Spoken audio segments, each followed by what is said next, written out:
Buenas señoras y señores, estamos acá con alguien que vengo esperando hace un montón de tiempo entrevistar, que es un amigo y un colega, que en realidad depende del lugar del mundo en el que estemos, no necesita presentación, pero la realidad es que espero que se tome el trabajo de googlearlo por lo menos, y ya nos va a contar un poco más sobre su vida, su recorrido, qué estuvo haciendo hasta llegar hasta acá, qué estuvo haciendo en estos años.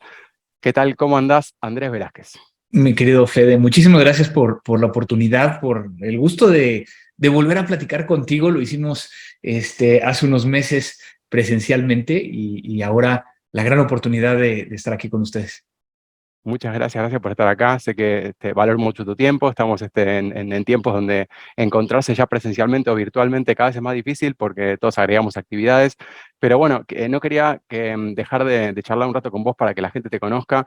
Tengo un sesgo muy fuerte de charlar y entrevistar profesionales que conozco personalmente y que conozco sus historias y que sé que tienen algo interesante para contar. Así que por eso estás dentro de mi gran sesgo, porque bueno, nos hemos conocido hace unos cuantos años, más de 10 por lo que puedo contar. Por lo tanto, hay un montón de cosas que seguramente en el camino habrás aprendido y habrás transmitido a la gente que está arrancando. Y por eso quería empezar preguntándote sobre tu propio comienzo. Todos empezamos en algo, no sé, o en tecnología, nos dimos cuenta que la tecnología era algo que nos gustaba, después la seguridad, después profesionalmente. ¿Qué es lo más atrás que te podés ir en el tiempo para encontrar como esa primer tendencia hacia lo que estás haciendo ahora? Pues más o menos, y es una época que me da muchos recuerdos, ¿no? Y como muchos de Ajá. nosotros regresamos a un momento, como tú bien dices, y que tuve la fortuna de volver a conectarme con él hace un par de meses gracias a la pandemia.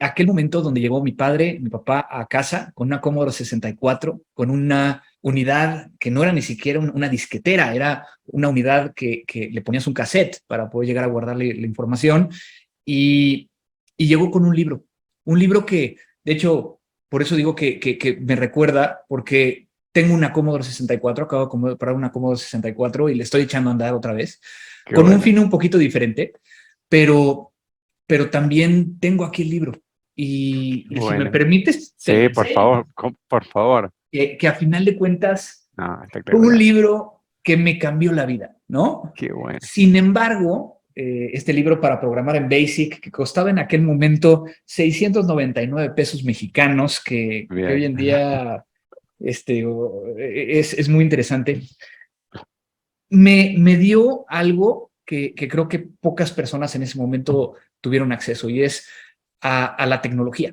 ¿no? Estamos hablando de que mi papá, si bien estudió para administrador de empresas, siempre le encantó la tecnología. Minidiscs, ¿no? Estos que Sí, eran CDs claro, como chiquititos que claro, podíamos llegar a claro, escuchar música. El horno de microondas, ¿no? Que hoy en día no claro, visualizamos una casa sin un elemento claro, como esos, pero que tecnológicamente lo había. claro. Esta Commodore 64 que lo utilizaba para llevar su administración de la empresa, pero que el fin de semana lo llevaba a la casa para que aprendiera yo a programar, Buenísimo. ¿no? Sin embargo, yo no quería estudiar sistemas. AFA. Yo quería ser músico. Y de hecho Muy tuve la bueno. fortuna de estudiar para un instrumento que era el trombón, que de hecho aquí también tengo mis dos trombones, un tenor y un Wow. alto. Y tocar, tocaba yo en aquella época, digo, ya un poco más adelante, no tan pequeño de edad, pero llegué a tocar en un grupo de bodas, de matrimonios, en un grupo de jazz, en un grupo de covers. Tocábamos durante 3 años, de jueves, viernes y sábado en un lugar, y yo no quería estudiar sistemas, pero mis papás me obligaron a estudiar una carrera.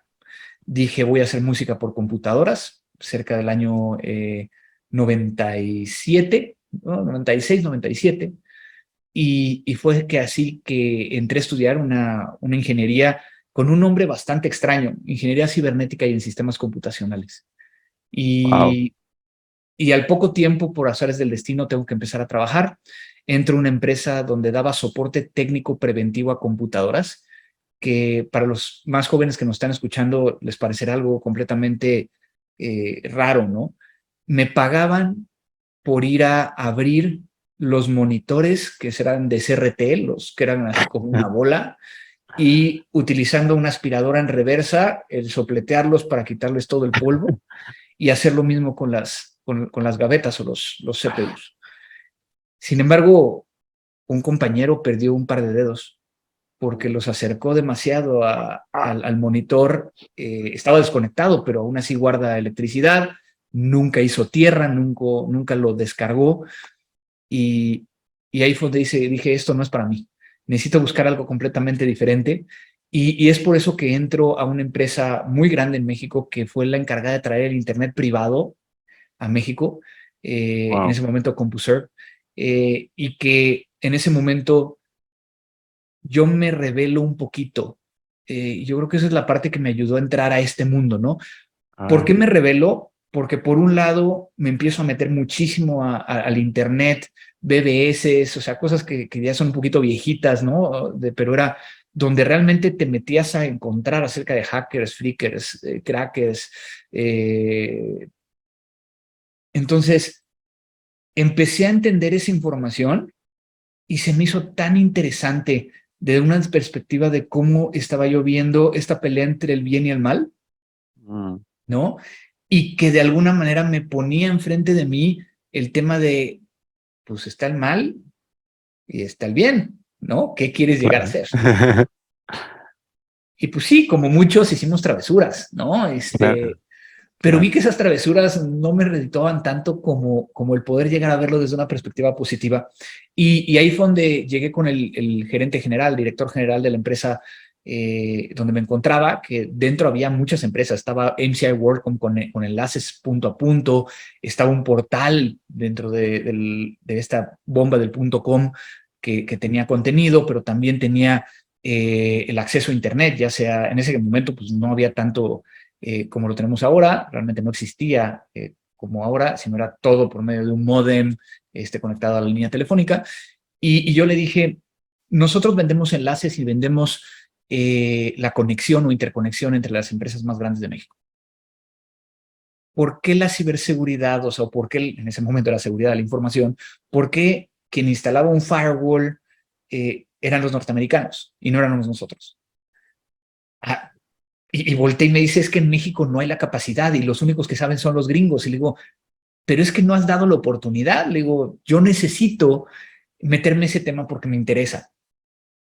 Le entregué un plan sin él pedírmelo, donde yo le dije que quería ser el primer oficial de seguridad de esa empresa, que necesitaba ciertos recursos para aprender un poco más de lo que yo ya empezaba a aprender de libros y de lo que yo quería llegar a ser.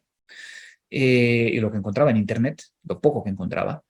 Y logré ser, alrededor de mis 18, 19 años, el primer oficial de ciberseguridad, de seguridad de la información en esta organización y encargarme desde temas de políticas hasta administrar firewalls, Checkpoint versión 1, Cisco PIX, IPS antes de que existieran los Wow, IDS. Y, y así fue como empecé. Pero Fede, me di cuenta de algo que yo creo que pocos nos hemos dado cuenta de ello y es, no todo es la parte técnica. Y claro. entonces empecé a encontrar el tema de cumplimiento y el tema de gobierno y el tema de cómo ver ciberseguridad de una forma que le aporte más a una organización. Y, y si bien me gustaba, no me metía tanto. O sea, me metí un poco en ese momento no existía el ISO 27001, sino que estaba el British Standards 99, ¿no? 799, sí, Es el siete- 799. 799. Entonces me metía más al tema del British Standard leía o inclusive en aquel momento me empecé a certificar también en creación y administración de equipos de respuesta a incidentes por el Carnegie Mellon. O sea, trataba yo de ver cómo complementaba esa visión que traía completamente técnica, ¿no? Eh, Wow. Así es como realmente son esos primeros pasos, ¿no? Esa primera etapa de mi primer acercamiento hacia el tema de seguridad de la información, antes de que existieran los términos de ciberseguridad y ciberespacio y todas estas cosas que hoy en día hablamos, ¿no? No, impresionante, impresionante. Y me imagino también ahí como un joven, súper joven, tratando de encontrar un camino que no estaba trazado claramente, porque recuerdo esa época de las empresas que trabajaba, también multinacionales, etcétera, y era todo un gran signo de pregunta, y un poco lo bueno es que si uno muestra un poco de seguridad, te dejan hacer a veces en las grandes empresas, y eso está buenísimo. Pero se ve que vos tenías claro que era por ahí, así que está bueno que lo hayas probado porque claramente fue parte de tu camino. Y después, en el medio, ¿hiciste la carrera en el medio? ¿Cómo fue? ¿Ya tenías claro eso cuando arrancaste? ¿Ya habías arrancado con la carrera, por ejemplo? ¿O cómo fue en el medio? Yo creo que hubo ciertos parteaguas, como le llamamos, Mm, al respecto de lo que me empezó a suceder. Y yo cuando platico con la gente que quiere llegar a empezar en temas de ciberseguridad, les digo, muchas veces las opciones están ahí. El tema es de que te des cuenta y que la tomes, claro, porque hay veces que son riesgos. Esos riesgos me llevaron a que pues, yo era el oficial de seguridad de la información, pero me pagaban a mí como si fuera becario, ¿no? O sea, claro, de pasante.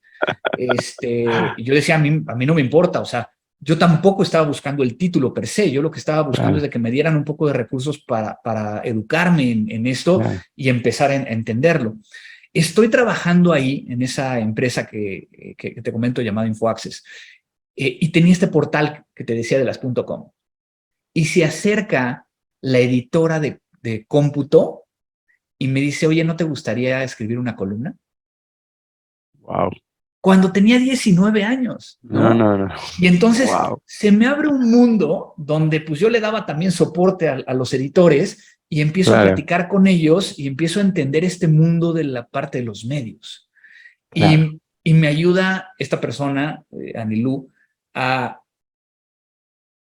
ayudarme con la parte editorial de las columnas. Y claro, entonces eso me coloca en un lugar donde la gente me empezaba a leer, ¿no? No sabía ni claro, siquiera quién era, ni qué edad tenía, y claro, me ayudaba a mostrar que yo me hacía preguntas y trataba de resolverlas en esas columnas. Se llamaba la columna Hacker Mate, ¿no? En aquel momento, tratando de buenísimo, utilizar esa palabra de hacker que después, al paso del claro, tiempo, me empezó a generar muchas dudas, ¿no? Y mm, que muy probablemente platiquemos. Pero claro, de ahí tengo problemas con mi jefe directo. mm, Me, me congela, no me deja hacer nada. wow, Estaba celoso de que yo tuviera más contacto con el director general que él y me manda una subempresa para revisar y hacer un protocolo de seguridad de implementación de Lotus Notes. Lotus Notes, un aplicativo de IBM que te permitía llegar era como una mezcla entre Google Drive eh, con el correo electrónico, o sea, era una sí, forma sí, que me hoy acuerdo, al día lo vemos sí, que era innovador, ¿no? claro, Pero ya pasó, ¿no? Y yo me desesperé y me llaman de una empresa norteamericana llamada Next Gen Internet, donde pude conocer a Sergio Hecker. Sergio Hecker, el director general, un argentino, viviendo bueno, estudió en Princeton y fue uno de los creadores de RFCs. Y en aquel momento, te estoy hablando de 1999, 2000, por ahí, tenía una empresa de servicios administrados de ciberseguridad, wow, donde lo que hacíamos era administrar firewalls en toda América Latina. buenísimo, Súper adelantado, o sea, claro, claro, había planteado algo completamente que hoy en día lo conocemos y decimos, ah, pues claro, háblale al MSSP y que te lo dé. claro, En este momento no. claro, Esta empresa antes había sido la que había colocado el primer enlace para interconectar Princeton hacia afuera. wow, Entonces había gente súper interesante dentro de la claro, organización y a mí me hace responsable de toda la operación, de todos los firewalls en América Latina. Y en mi primera semana me doy cuenta que algo no cuadraba. ¿Por qué me habían hecho una oferta tan rápido? ¿Por qué me habían incrementado mi sueldo tanto? ¿Y por qué casi no había gente? Todos los técnicos que estaban ahí se habían ido y habían formado una nueva empresa. ah, Y bien, estaban buscando a alguien que los salvara. Yo llego, empiezo a administrar, me ponen 2, 3 recursos y los empiezo yo a gerenciar para poder llegar a hacer toda la administración. Y un fin de semana, al revisar de forma remota, nos habían borrado todas las políticas de todos los firewalls en la consola central. wow, Obviamente teníamos sospechosos, claro, creíamos quién había claro, sido, claro, pero ahí fue donde también entendí que si nos dedicamos a ciberseguridad o a esta área, somos como bomberos. Tenemos que estar disponibles, tenemos que buscar cómo solucionar los Ujú. problemas a los cuales nos enfrentamos. Y en ese sentido, decidí junto con el nuevo gerente de tecnología, que también se había ido el anterior, dijimos, no vamos a dormir una semana, pero tú y yo vamos a recablear, reconfigurar, rehacer toda la infraestructura de la organización para estar seguros que no hay nada que nos pueda llegar a generar una afectación a la operación, ¿no? Y así lo hicimos. Y eso me dio este elemento de entender la importancia de hasta qué punto tienes que tener visibilidad cuando hablas de ciberseguridad. Para no hacerles el cuento tan largo, de esta empresa salgo, empiezo a formar mi propia empresa. Primero empecé como freelancer, después creé una empresa. En ese inter me contacta el Servicio Secreto de Estados Unidos. Tengo la fortuna de ser capacitado en cómputo forense, en investigaciones digitales, en falsificación de documentos y en investigación de fraudes financieros, y me abren un nuevo panorama. Lo que para mí los firewalls era increíble, se volvió el de, pues está padre, Mm, ¿no? Pero la claro. parte de forense me Mm, apasionó tanto. Y es ahí donde empiezo a meterme a lo que pues, se convirtió en mi carrera, en lo que mucha gente me identifica, que es el tema de respuesta a incidentes, manejo de crisis y particularmente el tema de forense. Por ahí es por donde entonces llego a este mundo. no, es absolutamente espectacular y aparte claramente de la forma que lo contás incluso es más interesante todavía porque creo me voy haciendo las imágenes otra vez de Andrés hace más de 20 años tratando de descubrir cómo salir de todos esos lugares en los que se metía solo y le encantaba, pero a su vez era un problema.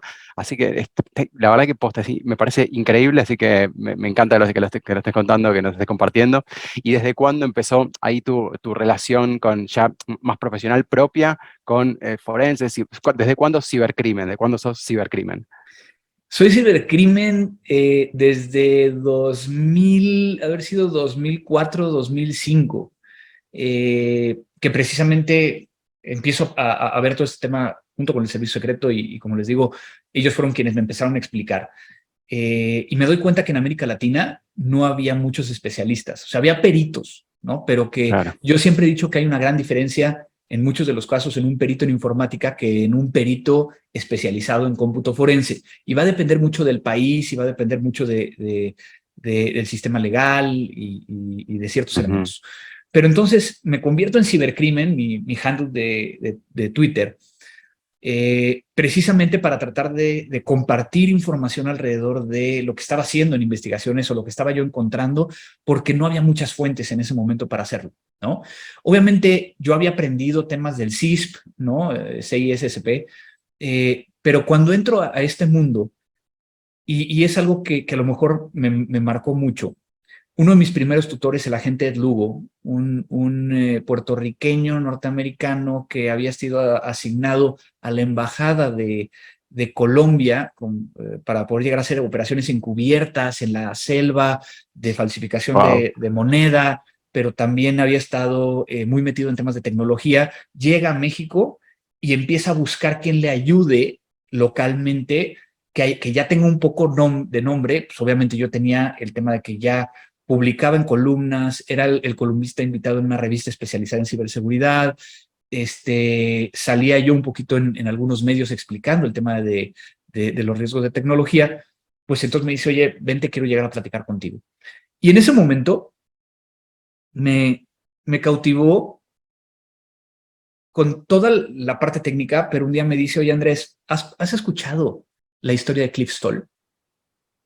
Y aquí, Fede, te pregunto, ¿has escuchado la historia de Cliff Stoll? Claro.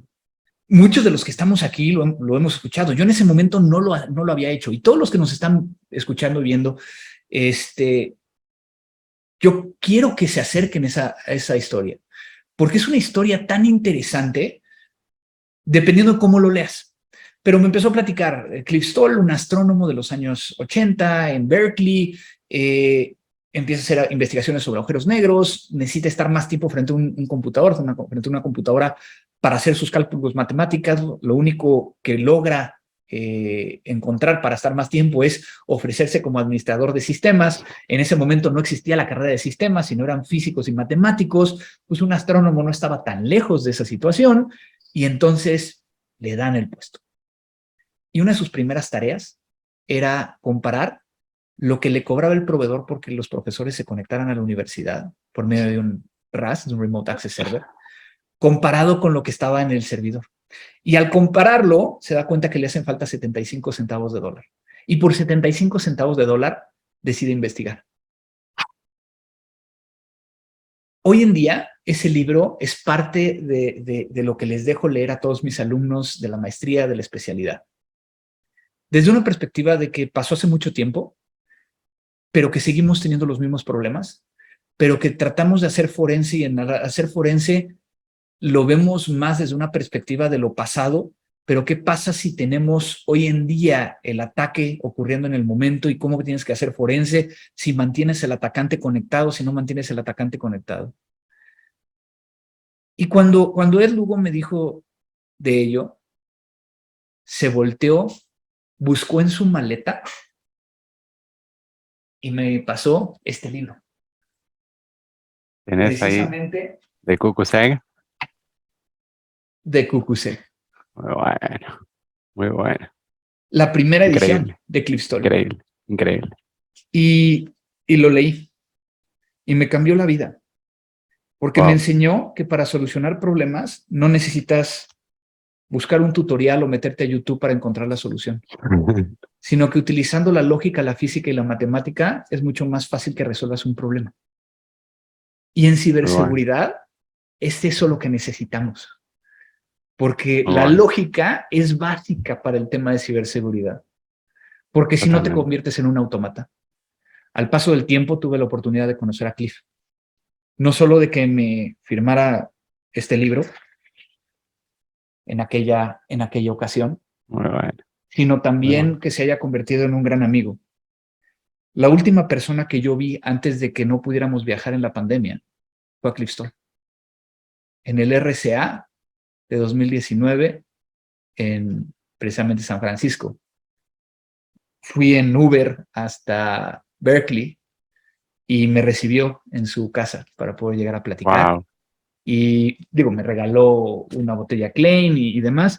Y esa visita la tengo precisamente en uno de los podcasts de Crimen Digital, ¿no? Les Entonces, recomendamos a la gente que escuchen esa edición, por favor, no se lo pierdan. impresionante la forma en que habla, ¿no?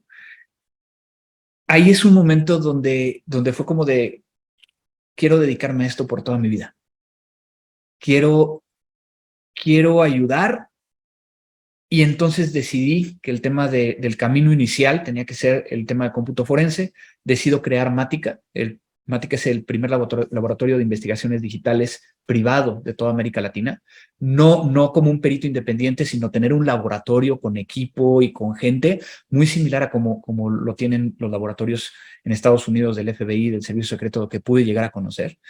Y así fue como empezamos hace, pues sí, desde el 2006 en México, 2008 en Colombia, 2012 en Argentina, que tuvimos que cerrar por temas políticos y temas de no nos dejaban sacar la plata, ¿no? Pero que hoy en día trabajamos en toda América Latina. Los casos más icónicos que han habido, tanto de la banca como de algunos países, en cuestiones de intrusiones, muchas veces nos hablan a nosotros, no solo para atender la parte técnica, sino atender el manejo de crisis per se, que es una de las cosas que ahorita me he centrado mucho más, ¿no? El cómo lograr integrar la parte de respuesta a incidentes de TI con toda la organización, que hoy en día se conoce como manejo de crisis, ¿no? No, está buenísimo, me encantó. Todas las partes están buenas, no voy a dejar de decirlo, obviamente, pero a todo esto hay algo en lo que todavía no nos metimos, que es muy interesante, que invito a la gente a que te googlee y encuentre alguna de tus charlas que esté online, para que vean lo atractivas que son de por sí, y no sé, más allá del contenido, digo, ¿no? Los contenidos a veces son buenos, a uno le pueden gustar o no, pero uno se da cuenta que cuando el orador la está rompiendo, y eso requiere mucho entrenamiento, requiere preparación, etcétera. ¿Cómo fue tu preparación para poder llegar a plantarte durante un escenario grande, porque has estado en escenarios muy grandes. ¿Cuándo arrancaste con eso? ¿Cuándo te diste cuenta que se te daba bien y le seguiste dando fuerza para ese lado hasta que llegaste hasta ahora? Yo creo que la parte musical te ayuda muchísimo. Estar arriba de un escenario, que no te dé pena, que sepas Mm. cómo manejar al público, ¿no? O sea, eso te ayuda. La otra es de que sí me empecé a acercar mucho a la programación neurolingüística, el saber cómo posicionar mensajes que hagan mucho sentido. Eh, el tema de oratoria, si se fijan, cuando quiero llegar a hacer mucho énfasis en algo, modelo mucho la voz y a lo mejor me pauso mucho más. Entonces eso me permite llegar a generar como emociones en las personas que te están escuchando. No es lo mismo que te diga, es que leí este libro y se me hizo muy bueno. Este libro me cambió la vida.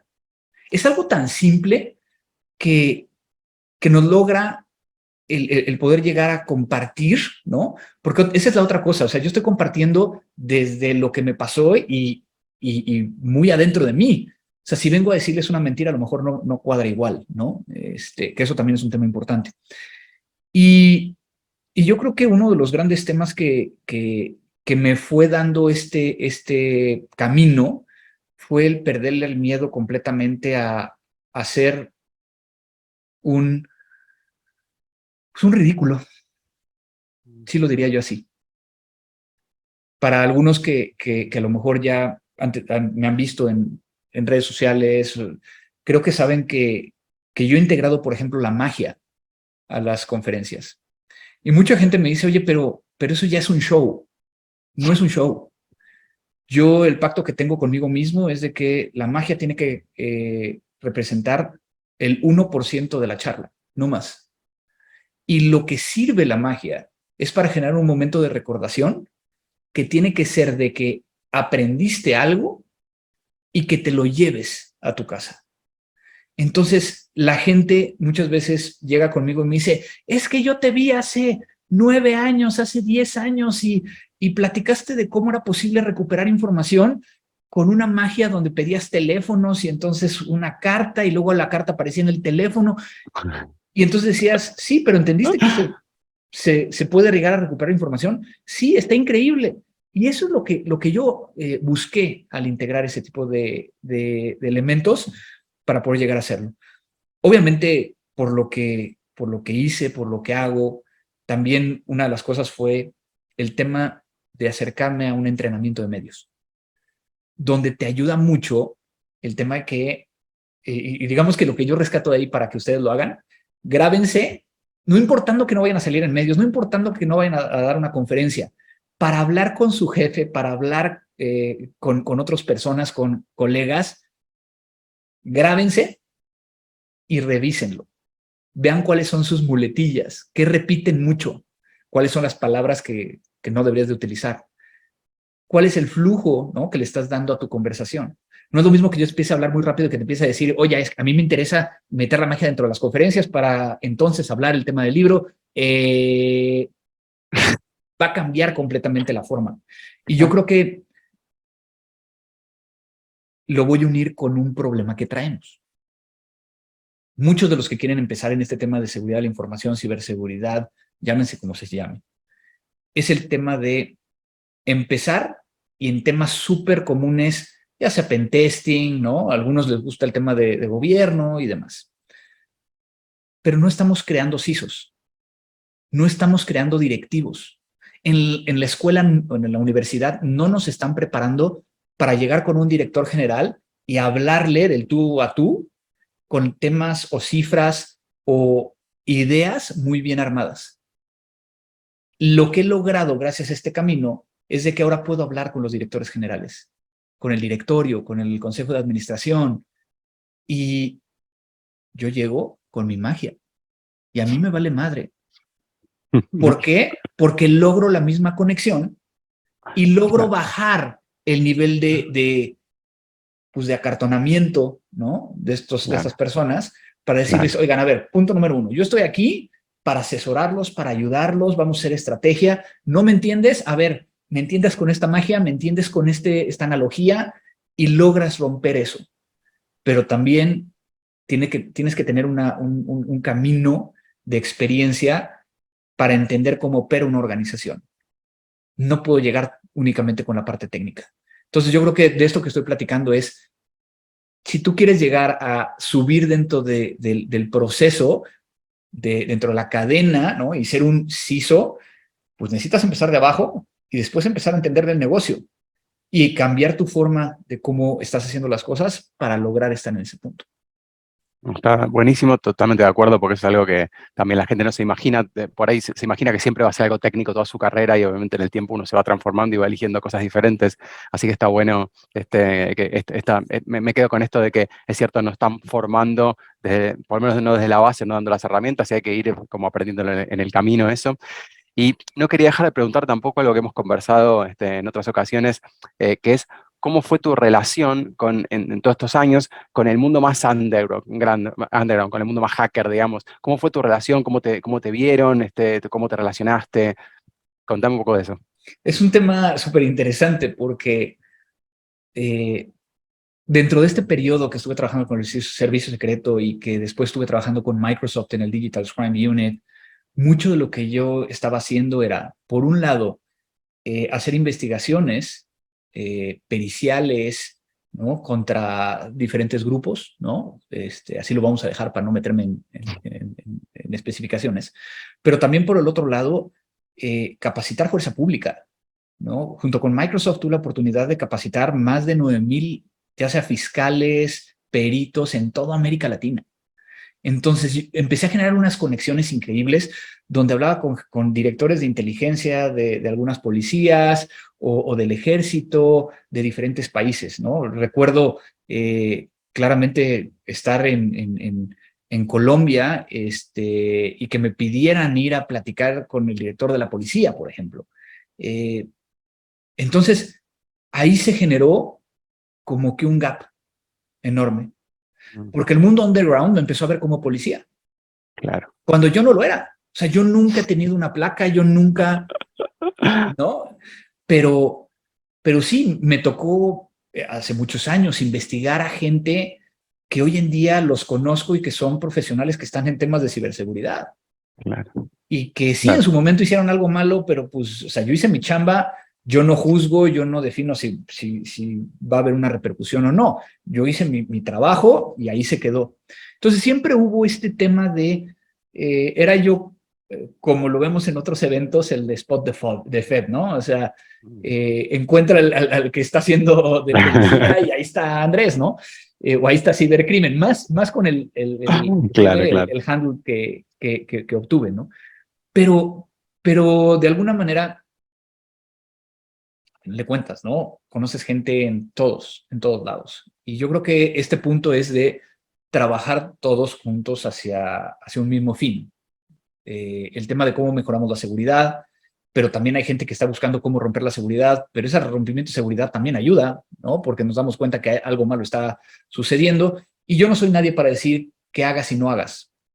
Yo lo único que siempre les digo a mis alumnos y en las conferencias es ser responsable de tus actos. Si decidiste hacer algo malo, puede haber una repercusión. Y si hay esa repercusión, pues tú sabes, ¿no? Si te avientas o no. Ese es mi acercamiento precisamente hacia ese lado, ¿no? Muy buena, súper interesante. Y tengo un montón de preguntas todavía, creo que vamos a tener que hacer una segunda edición, pero rápidamente, por lo menos este bombardeo va a valer. Atrás tienes un cuadro con un avión. Cuéntame tu relación con la aviación, con los Soy aviones. hiperactivo. Hoy en día le llaman déficit de atención, le llaman otras cosas y muchos médicos medican a las personas alrededor de ello. Yo lo que hice desde muy pequeño es toda esta energía que tengo, el encaminarla a hacer cosas, ¿no? Y como lo hemos platicado en ocasiones anteriores, yo siempre estoy buscando qué hacer, ¿no? Entonces, tanto temas de educación, de mantenerme certificándome, buscando nuevas cosas, proyectitos personales que tengo, pero en este caso lo que estás viendo y hoy que estoy en casa desde aquí transmitiendo, pueden llegar a ver, digo, los que nos están escuchando, métanse al video, ¿no? Pero Claro. si no, tengo un avión, en este caso es un Falcon, debido a que soy piloto privado, estudié aquí en México para piloto privado, a la fija, monomotor hasta el momento, debido a que empecé con las computadoras y estoy aquí en donde está mi simulador. Entonces tengo un brazo central de un Boeing 737, lo pueden ver en mi Instagram por ahí, donde me pongo yo a volar, desde un 787, un Airbus, hasta a lo mejor un Learjet o un Falcon, lo que sea, que es uno de mis gustos, ¿no? La gente me hace muchas bromas al respecto porque veo el tema de riesgos en ciberseguridad y sigo tomando riesgos volando un avión. Ni modo, o sea, me gustan los riesgos, me Claro. gusta esa parte. No me aventaría de un paracaídas, ese sí es un tema completamente diferente, pero sí. Y bueno, aquí hay otros dos cuadros, uno de ellos fue, de hecho, una litografía pintada por el Hijo del Santo, el luchador mexicano, que me encanta mucho también la lucha libre, y bueno, acá hay otro que tiene que ver con música, entonces son Está como de buenísimo. las cosas que me gustan Está, ahorita, ¿no? está buenísimo también esta cosa de equilibrar, ¿no? La cuestión profesional con algunas otras cosas que a veces es artístico, a veces es deporte, a veces, y generalmente es algo que no tiene nada que ver y está bien, ¿no? Porque uno tiene que tener ese balance de alguna manera entre los hemisferios cerebrales incluso. Así que está buenísimo. También quería que la gente conozca un poco esa parte porque es muy divertida y seguramente hace también a la persona que termina siendo profesionalmente. Así que está interesante. Bueno, y tengo un par de cosas más que no quiero dejar de preguntarte, muy importantes. Primero es, ¿dónde vos te informás? O sea, ¿cuáles tus medios donde lees típicamente o de dónde tomas nueva información, cursos, lo que sea? Newsletter de muchos lugares, ¿no? O Ujú. sea, veo que hay un newsletter de seguridad, me inscribo, ¿no? Y ya después voy filtrando para ver cuáles son Claro, las que funcionan. La otra es Twitter, creo que es donde, por ejemplo, hay un documento, un artículo muy interesante de que es más rápido de que te enteres de un CVE vía Twitter que cualquier otro medio. claro, Entonces, está bien, porque entonces vas sabiendo ahí qué es lo que está sucediendo. totalmente. Escucho algunos podcasts, acudo a varias conferencias, tanto en Estados Unidos como en otras partes del mundo, para poder llegar a actualizarme un poquito hacia dónde va la tecnología, ¿no? Y yo creo que Claro. en ese sentido, mi mejor recomendación al respecto es, no importa la marca, si tú entiendes la tecnología que está detrás de la marca y haces las preguntas correctas de qué tecnología están utilizando, entenderás cómo funciona y si es algo que le sirve o no a tu organización o a ti para poder llegar a proteger, investigar, contener, recuperar, lo que sea, ¿no? Entonces, creo que eso es importante también.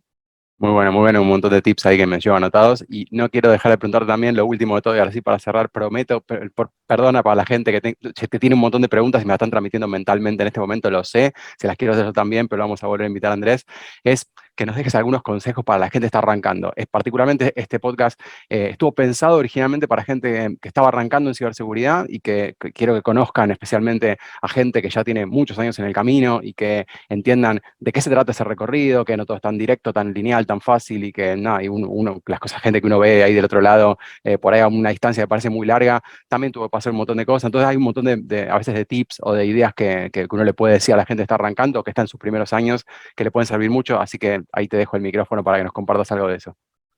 Si yo hubiera tenido todos los recursos que existen hoy en día para poder llegar a acercarme al tema de ciberseguridad, me hubiera vuelto loco de la gran cantidad de información que hay.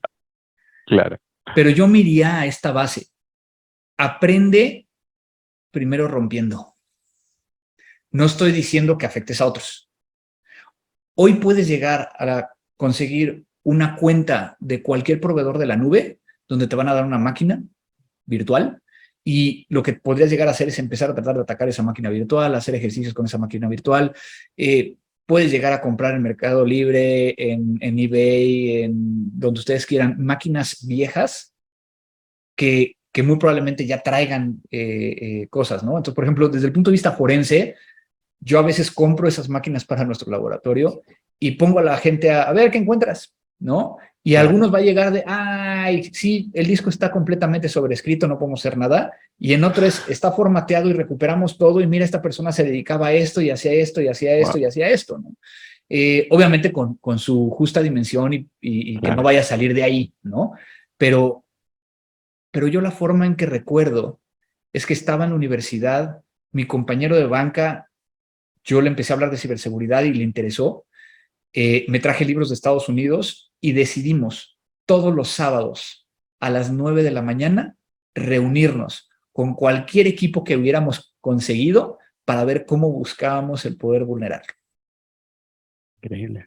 Buenísimo, buenísimo. Y hoy se puede hacer más que nunca. Llegábamos, ¿no? Y había veces que decíamos, oye, es que no, yo quiero salir el viernes y quiero ir a tomar y demás. Cambiábamos, si no era sábado, sino lo hacíamos el viernes en la noche con unos alcoholes. Clave. Funciona, ¿no? Entonces, no es de salir todos los días, sino tratar de buscar cómo aprovechas ese tiempo, ¿no? Que también yo creo que es importante el cómo organizas tu tiempo para ir aprendiendo y haciéndote de más información. Espectacular, espectacular. No, no puedo dejar de decir lo interesante que es la forma que nos narras todo, porque son los momentos en que más quedan, esto cuando uno después se va a acordar de esas cosas que le llamaban más la atención. Así que gracias por esta conversación, espero que nos volvamos a encontrar pronto. Y nada, si quieres algo más que le quieras decir a la gente, ¿querés dejarnos tus redes sociales, dónde te pueden encontrar o cómo se contactan por los distintos medios o cómo te encuentran? Con mucho gusto, Freddy. Muchas gracias de nuevo por la oportunidad de estar aquí contigo. Obviamente sigo a este podcast, a Coparty y demás. No he podido llegar a ir porque mi agenda normalmente en esas fechas no me lo ha permitido. Pero mira, yo cerraría con una frase. Es una frase de Bruce Schneider. También muy interesante que lo lean, ¿no? Se le conoce como uno de los principales criptógrafos en Estados Unidos y como un futurista en el tema de ciberseguridad. Y lo que dice es que si tú piensas que puedes resolver todo con ciberseguridad, no estás entendiendo el problema y no estás entendiendo ciberseguridad. No todo se resuelva con algo técnico. Tenemos que buscar cómo identificar los procesos, las personas, la infraestructura y lograr el encontrar ese balance utilizando la física, la lógica y la matemática. Creo que con eso me cierro. Me encantó. Me pueden llegar a encontrar en todas mis redes sociales como @cibercrimen, Twitter, Facebook, Instagram, donde estoy tratando de compartir información. Es un poquito diferente en Instagram, que trato de hacerlo un poco más personal y temas un poquito más chistosos como tal. Comparto mucha información vía mis redes sociales que puede llegar a ser también una de las fuentes donde puedan encontrar información. Sigan a mi podcast también, les invito a que lo escuchen. Ahorita que terminen pueden irse a Crimen Digital. Llevamos 10 años con ese podcast. Fede ya está en nuestros grandes invitados durante estos 10 años en Crimen Digital. Y pues lo que pueda llegar a ayudarles, pues, con mucho gusto, y espero que nos veamos muy pronto. Andrés Velázquez, muchísimas gracias. Nos vemos la próxima. Muchas gracias.